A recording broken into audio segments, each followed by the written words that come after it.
So the Union campaign continues, and now I'm at Rendezvous. This is after a small hot fix patch that came out today, and I've noticed them. I checked out this map earlier, and the AI has 500 men less now. So generally, the numbers of AI troops has been lowered throughout the campaign, so that should make it a little easier anyway. Um, Gonna get this started. This can be a slightly annoying map since the AI comes in on all sides, but let's see if we can deal with it anyway. So, gonna defend this point here, and the AI will come in from from all sides. And we have reinforcements coming in later.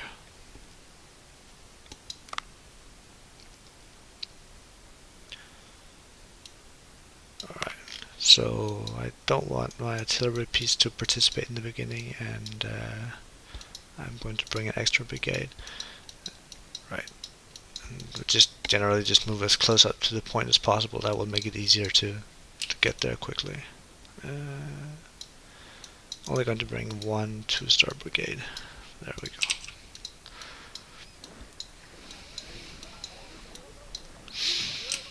So we're gonna occupy like a semicircle here at first, and then when the AI comes in from here as well, we can turn around to face it. But I'm going to try to deal a knockout blow to the AI forces coming in from over here.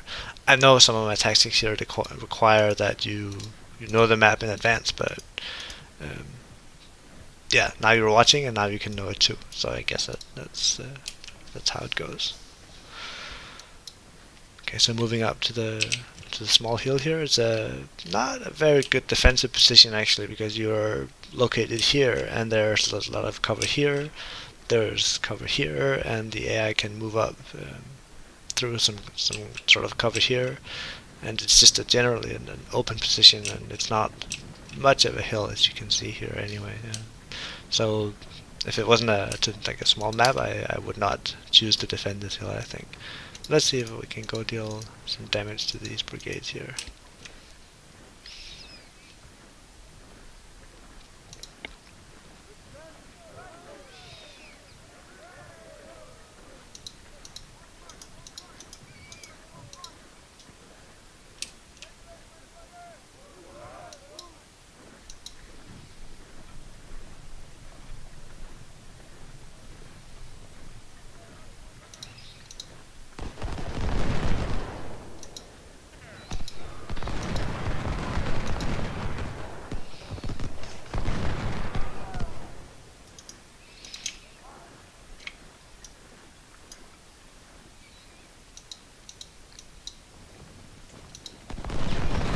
So getting some good damage on the North Carolinians here. Just want to drive them back and possibly rout them if I can. It will free up brigades to move in other directions. This is I think after the hotfix here, this is going to prove to be a relatively easy map. It was a bit harder before where I played it, since the AI had more troops. Maybe it was more than 700, but I remember these brigades being bigger anyway. Okay, we're going to settle with that for now in here and see if we can lure the brigade forward and switch in this direction. This is how you use like your forces ideally, is that you can switch them back and forth from where you're pressured and where if you're an attacker you want to attack at the same time to prevent the defender from reinforcing threatened sectors with internal lines like this. So let's see if we can. There's some skirmishers here, I noticed, so we want to keep those at bay. Let's see if we can actually just attach some skirmishers to do that. And then when the reinforcements come in from here, we can sweep up either this way or this way to clear the flanks of Confederates.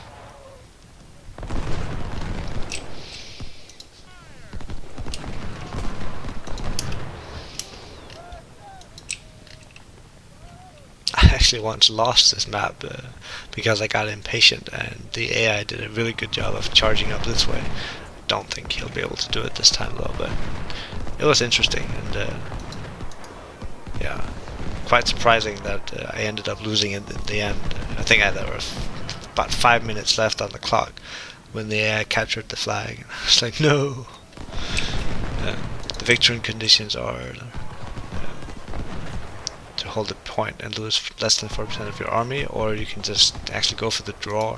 If you want to go for the draw here, you can actually just hold back and sit in a corner down here and not engage at all. But I like getting the victory point, or not the victory point, the career point you get from winning, and obviously get more men, plus the honor of winning, of course. I think Franklin can hold his own over here now. It's about equal in numbers. And as usual, I want to spare my veteran brigades from being directly in the front lines. These guys are expensive to replace, and I want to keep building on their experience rather than having to buy new recruits for them. I talk a bit about this in my tips for new players on the Steam forum. But yeah, have these pet brigades you build up to get experience. They can also come in from the flanks and do extra damage, which is nice. But if you put them as the sort of the main force that's fighting the battle, then you will lose their sort of value, because they'll just be troops like any others in that situation. Okay, he's trying to come up from the rear. Let's see if we can stop. He's actually trying to do is sort of the combined assault from both sides, but it doesn't quite have enough men to handle it. We're stuck in melee here now. Yeah. Okay, so I actually got flanked by by skirmishers here, and was not careful enough to deal with this unit over here, and Perry was too exposed. He's gonna fall back, and hopefully he can still join the fight later. Okay, so this is where Watson now ends up on the front line, which is not what I wanted. But there are no units left but him. You can see here he'll just take damage and then die like any other unit would. Gonna see if Perry can hold down this front and bring Franklin back around. And fall him back and go up here. Keep these skirmishers at bay as well. Come on, he can send a charge, right? Shoot. He's not doing very good damage. Morale damage, or the morale affects how much damage they do when they fire.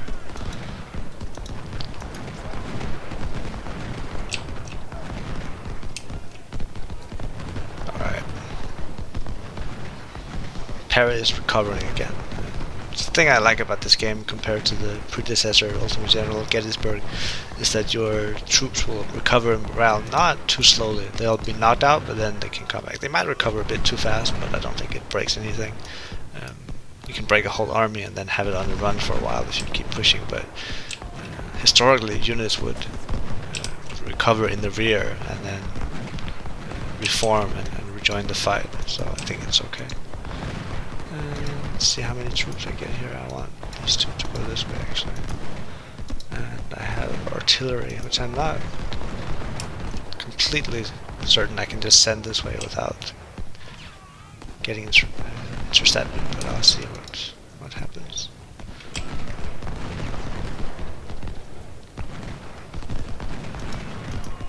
I tried moving the microphone a bit away from my mouth because even I was getting annoyed at the sort of breathing sound, so you'll forgive me if I'm learning by doing here.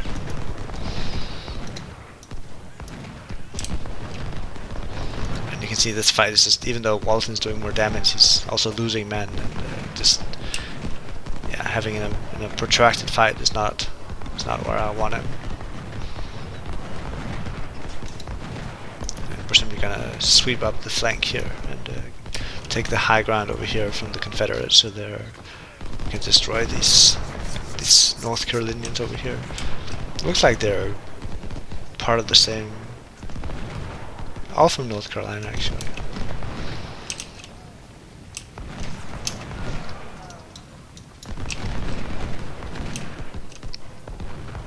Because some people have talked about this on the forum as well, and I think it would be rather cool if you recruited from different states rather than just raw recruits or unknown recruits.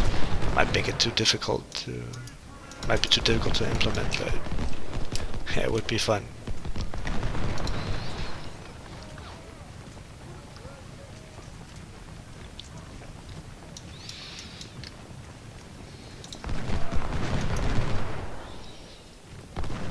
Okay, so things have calmed down a bit. The air doesn't have too many men left.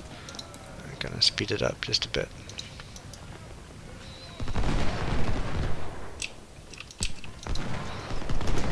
See if I can deal with these skirmishers. They've been annoying me for long enough.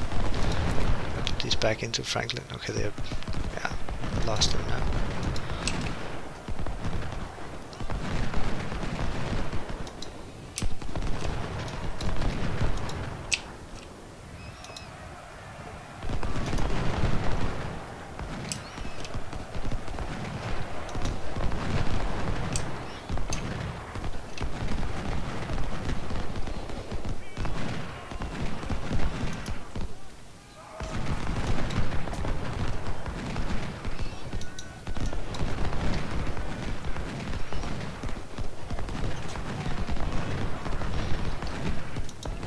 Running a little low on ammo, but the scenario is almost over, and can perhaps replace myself with here, Coral with Perry. Make sure I can keep firing at an effective rate. And these skirmishers here just really doing their job at distracting my brigades. And Porter was wounded, and that's unfortunate.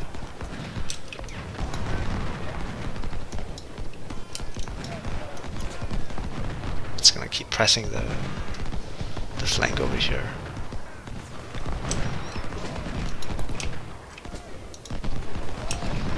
To do a little charge of our own.